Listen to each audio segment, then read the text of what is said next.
My name is Gareth Soloway, and I was a losing trader until I mastered technical analysis. Logic and charts beat hype and narratives every time. Now I teach investors the same techniques that made me a multi-millionaire. This is my trading game plan.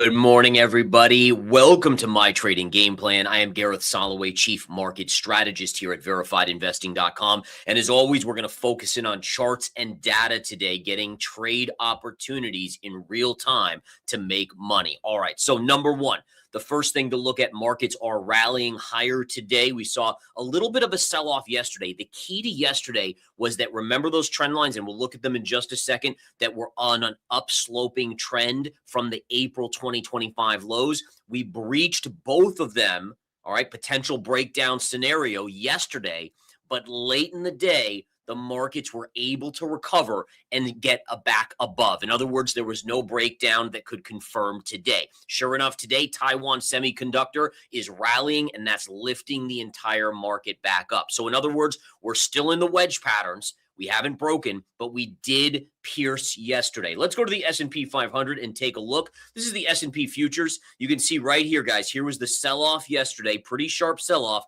And look at the recovery. Again, we didn't end green on the day. It was still a decent down day. NASDAQ was down 1%, but we did recover a lot of the losses. And you could see in the overnight sideways, and then right around here is where we got the Taiwan semi earnings, and that has helped the market gain strength. In fact, if you looked yesterday, a lot of the semiconductor stocks were getting hammered, right? We saw NVIDIA at one point down like 3%. Broadcom was down over 5%. That, again, is now these earnings kind of relaxing worries about the AI trade, at least for the initial stages today. Now, what I'm watching on Taiwan Semi, and we'll talk about this in a second, is it's going to gap up into or just above major resistance. To me, this looks very reminiscent of what happened to Oracle a few quarters ago, where it had that big gap up and then basically sold for the next 2 months, straight down, losing 50% of its value. I'm not saying Taiwan Semi is going to lose 50%, but these type of setups, gapping up at all-time highs, especially into levels that we'll look at, that could be a recipe for a reversal in the charts. All right, going back to the charts here, let's flip over to the S&P. I want to show you guys this chart here. So here we have the S&P daily chart, right? And again, yesterday, here's your trend line that I was just talking about, your uptrend, your ascending trend line connecting from those April lows to November low to the December low, and then we have January, a couple hits. But look at yesterday. During the day, we went below it, and we recovered to close back above it. To show you on the 10-minute chart, here it is. We broke below it. By the end of the day, look, they rescued the markets to keep it back above that level. Now, what we can take from this is this. Yes, we still have held support on the market. Be very careful, though, folks. Again, as I've discussed in the previous videos, we're kind of like this borderline zone. But the kicker from yesterday is that the more times you hit a trend line, the weaker it becomes. So what this tells us is yesterday it pierced. Sure, they saved it, but that door now is weaker than it was yesterday that the markets are trying to break down. In other words, if we continue to attack it, one of these next couple times, it's going to give way, and a flood of selling pressure is going to come through that. All right, looking at the NASDAQ as well. Let's go to the NASDAQ here. Same exact thing. Major trend line we've been following here. Hammered here in November, in December, and a couple times in January. Yesterday, we were below. By the end of the day, we ended closing right on the line. Today, what are we seeing? The NASDAQ is set to have a pretty solid gap up on the back of Taiwan Semi earnings. You can see Taiwan Semi here on the 10-minute chart. Early in the morning, it touched this $350 level. It is backing off, and I do want to just mention again, listen, I do not have a crystal ball. So I don't know for sure what's going to happen the rest of the day, but it would not shock me to see Taiwan Semi give up a majority of the gains here with profit taking via institutional money. Let's watch and see what happens, all right? Going back to the chart on Taiwan Semi, what I've been talking about is we are trading just fractionally above all these trend lines, but all of these trend lines up in this range,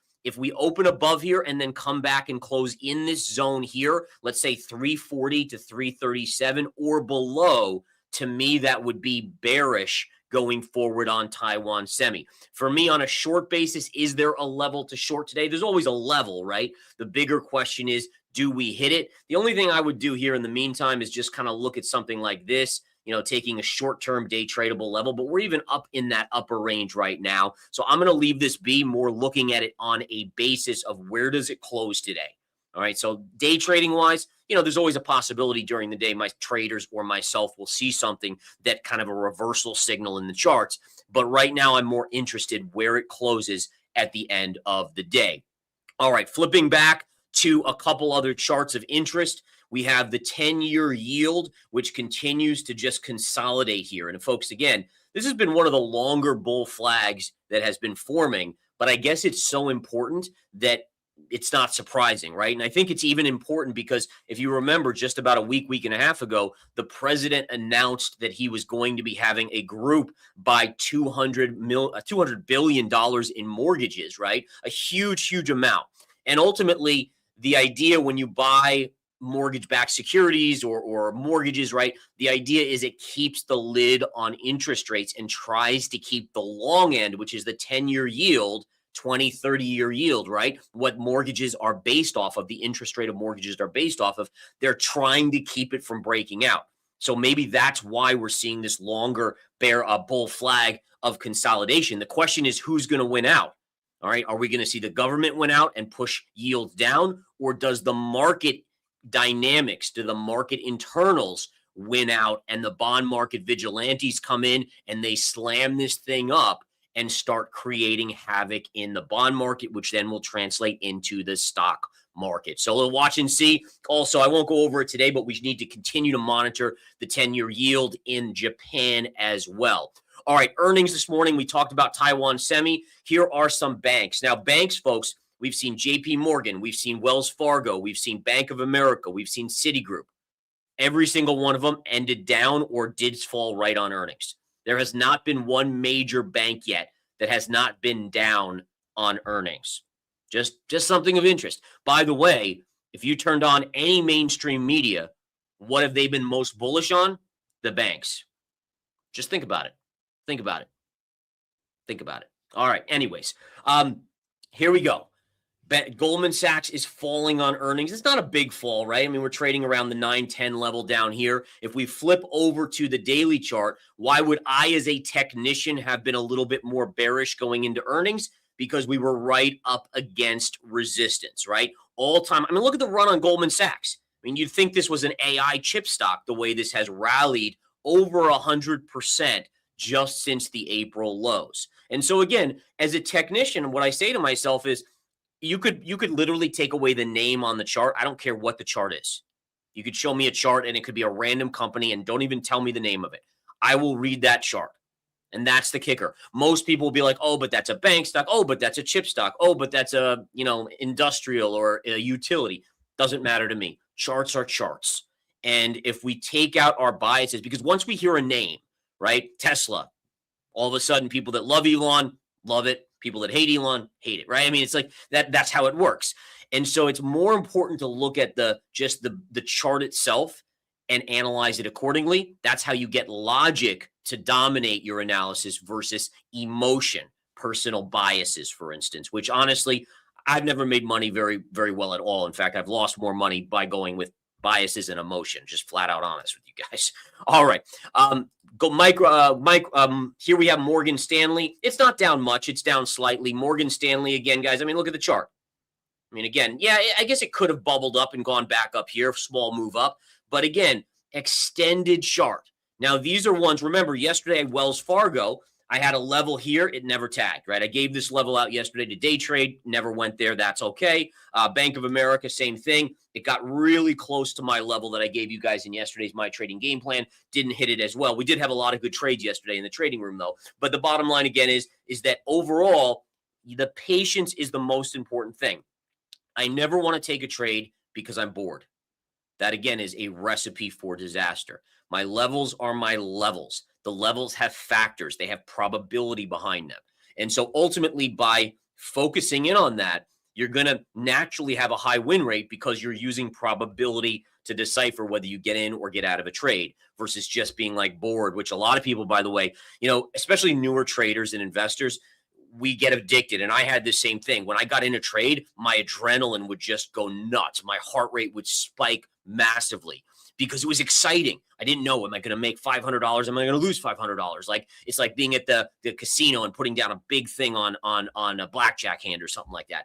The idea is that once you bring probability into the mix, it becomes very standardized. If you have X% odds of winning, you take that trade every time. Doesn't matter if it's Goldman, if it's Tesla, if it's Microsoft, if it's XYZ, you take that trade. All right, it's getting into psychology here, which I always like to bleed into a little bit. All right, in any case, guys, going back here, folks, let's look at BlackRock. BlackRock is the one financial up today on earnings.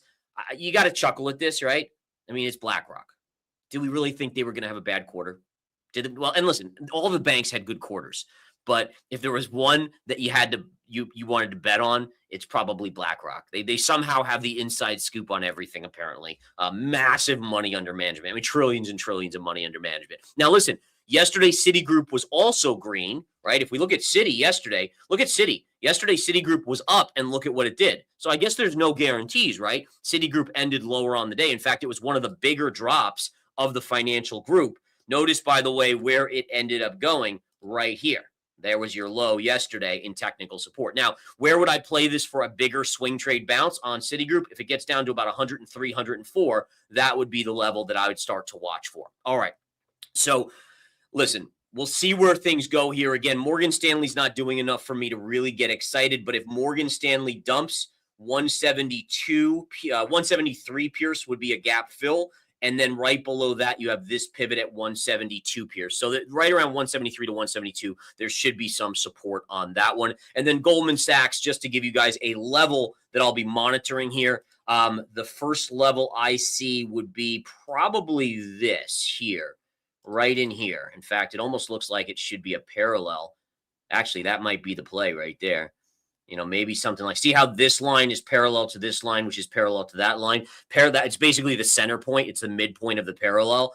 This here, I would say 895. 895 would be a day tradable level. Most people wouldn't see this trend line, by the way. That's a seasoned eye. That's what every one of you can achieve over time, where your eye actually just connects things before you actually draw the line. But it just takes time. You know, it takes work, just like any good profession takes work. All right. Now we're going to flip into charts and how nasty they look. So this market is pretty close to all-time highs, right? Heck, you know, S&P maybe hits a new all-time high today for all we know. But more and more mega caps are breaking down. The breadth of the market is getting, listen, the breadth of the market's okay because a lot of the stocks, the defensive names, Conagra, Kraft Heinz, these are names that are starting to rally. Oil stocks are starting to show life, right? But ultimately, the big caps are just crumbling. And no better example than this, than look at this chart on Meta, guys. Now, Meta is getting into a major level. And by the way, you guys see the pattern formation here, right? What kind of pattern is this? That's a head and shoulders. So you have a head and shoulders pattern, which is a bearish pattern. Here's your neckline. If this breaks, if 610 breaks, well, 607 we'll call it, and confirms, this is going to really have some significant downside to it. Now look at Microsoft. Microsoft said, I'll see Meta's almost breakdown and raise you an official breakdown, right? Well, listen, we haven't confirmed today, but look at the break of this trend line here. You have broken that. Now you do have a little bit more support coming up down in this range, but there's a gap down at 395 that I think eventually we're going to probably fill on Microsoft. But this is just showing you, I mean, these are two mega caps. And then that's not to be outdone by Apple, which, look at this. I mean, this one I called perfectly. Like, listen, I have a lot of crappy calls, no doubt about it. It's all probability based. But this one here, shorting this, and I gave it to you guys in this My Trading Game Plan back when this was in early December. I said, guys, this should get rejected. Look at the power. I mean, look at this is the daily chart. You literally go back to the COVID lows and the key highs, and it should reject price, and look at how it's behaved. And then what type of pattern is this, guys? For those of you that like your pattern recognition, what type of pattern is this? Bear flag, right? Bear flag starting to form on Apple. Now, listen, Apple, I think, has earnings, if not next week, the following week. So we'll see what happens there. But either way, what a pullback on Apple off that. And again, you know, what I could even see is maybe is there like a head and shoulders maybe could form. Let's say we bounce on earnings and then come back in. Maybe you even have a head and shoulders on that pattern forming on Apple. All right. Wow. A lot to go over here, guys. I'm going to get into gold and silver. Yesterday, silver defied gravity again, went up, but I had given you a parallel to watch. All right. I said, if this parallel gets hit, that's your next level where bulls need to just be aware that this is going to be a technical level, right? I mean, that's the essence of it. Look at this, guys. Right up there, and look at the fall. Now, overnight, we saw a massive flush, like a liquidity crash, probably based on margin to the downside. But look at how the parallel has so far held up. Beautiful little sell on silver here. Again, in the overnight on that flush, we got down to about 86 on the futures on silver here. One thing that's getting my attention is this, guys. This is what we call a big signal that big money is unloading into retail hype. Why do I say that? Here you have so look, here's a high, higher high, and higher high. High, higher high, and higher high. That's the way RSI is supposed to work, right? Where the RSI is making higher highs as price makes higher highs, right? But what has just started happening, high, higher high, high, lower high. That's a negative divergence. That tells you that it's weakening. Even though price is going higher, someone is dumping into it. All right. You know the hype in silver, but just be careful here. The high end of the parallel with the negative divergence, there could be something going on here. In addition, same general thing is showing up on the RSI on gold. Now, by the way, these are short term, right? I'm not saying gold's not going to be I think gold goes way higher, right? I mean, if you ask me where gold is in a year, 2 years from now, it's probably a lot higher. But this game plan isn't about projecting out 2 years out. It's about projecting out weeks out, literally a week out, 2 weeks out. That's why I do it every day. If I was projecting out 2 years, you'd only need to see one video a year really from me, right? And maybe some of you prefer that. That's okay too. But the point is, here you have it very clear. Look at the size of this negative divergence developing on gold right here. It's a huge negative divergence. Price went higher.